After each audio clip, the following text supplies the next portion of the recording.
Hello student, মোৰ নাম শফিকুল ইছলাম। আজি মই ক্লাছ 10 অৰ ম্যাথছৰ 9.exercise 9.1 অৰ 30 নম্বৰ প্ৰশ্নটো আলোচনা কৰিম। 30 নম্বৰ প্ৰশ্নটো কি হৈছে, এটা 75 মিটাৰ ওখত লাইট হাউচৰ শীৰ্ষৰ পৰা পৰ্যবেক্ষণ কৰাত সাগৰৰ সমতাত দুখন জাহাজৰ পতন কোণ যথাক্ৰমে 30 ডিগ্ৰী আৰু 45 ডিগ্ৰী। যদি লাইট হাউচটোৰ একেফালে এখন জাহাজ আৰু আনখনৰ ঠিক পিছফালে থাকে তেন্তে জাহাজ দুখনৰ মাজৰ দূৰত্ব নিৰ্ণয় কৰা। তো লাইট হাউচ থাকে কি ৱাৰ্নিং দিয়াৰ কাৰণে যাতে জাহাজবোৰ কি হয়, যাতে জাহাজবোৰ কিবা শিলৰ লগত খুন্দা নাখায় বা ক'ৰবাত বালিচৰ আছে বালিচৰৰ লগত ঠেকা নাখায়, সেইকাৰণে লাইট হাউচে তাৰ সংকেতবোৰ দি থাকে।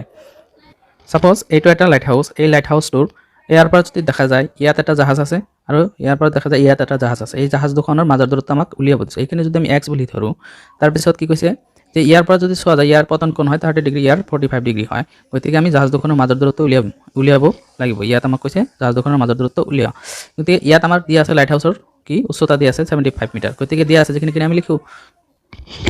ইয়াত দিয়া আছে কি লাইট হাউচৰ উচ্চতা 75 মিটাৰ, পতন কোণ 45 ডিগ্ৰী আৰু 30 ডিগ্ৰী, আৰু আমি কি ধৰিলোঁ যে জাহাজ দুখনৰ মাজৰ দূৰত্ব x মিটাৰ বুলি আমি ধৰিলোঁ।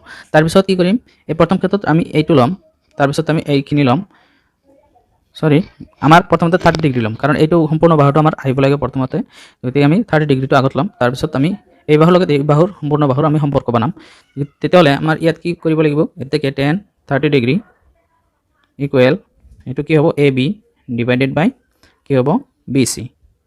tan 30 ডিগ্ৰীৰ মান আমি জানো 1/√3, ABৰ মান 75 আৰু BCৰ মান 9। তাৰপিছত ইয়াত 1/√3 ইয়াত যদি বজ্ৰ পূৰণ কৰা যায় তেতিয়াহ'লে BC = 75√3 হ'ব।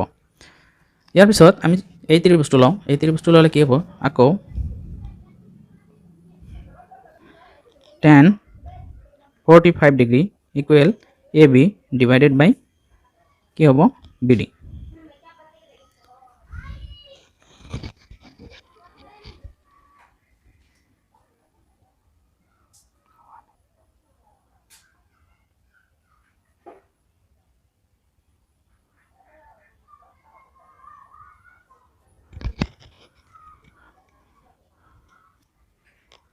আমি কি কৰিলোঁ tan 45 degree AB by BD। তো ইয়াত আমি tan 45 ডিগ্ৰী মান কিমান 45ৰ 1, ABৰ মান 75 আৰু BDৰ মান কিমান, BDৰ মান 9, গতিকে আমি BD ৰাখি দিওঁ। তাৰপিছত ইয়াত BD ইকুৱেল কিমান হ'ব 75 মিটাৰ হ'ব। তাৰপিছত এতিয়া আমি BCৰ মানো পালোঁ আৰু BDৰ মানো পালোঁ। BC গোটেইখিনি, BD হ'ল এইখিনি, গতিকে গোটেইখিনি এক্সৰ মান যদি উলিয়াব যাওঁ আমি কি কৰিম, তো ইয়াত x = কি কৰিম BC মাইনাছ কি কৰিম আমি BD।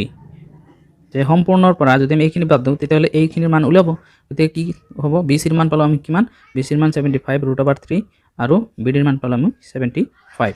ইয়াত যদি 75 কমন লোৱা হয় তেতিয়াহ'লে কি হ'ব 75√3 - 1 ইয়াতে থাকি যাব। এইখিনি হ'ব কি জাহাজ দুখনৰ মাজৰ দূৰত্ব।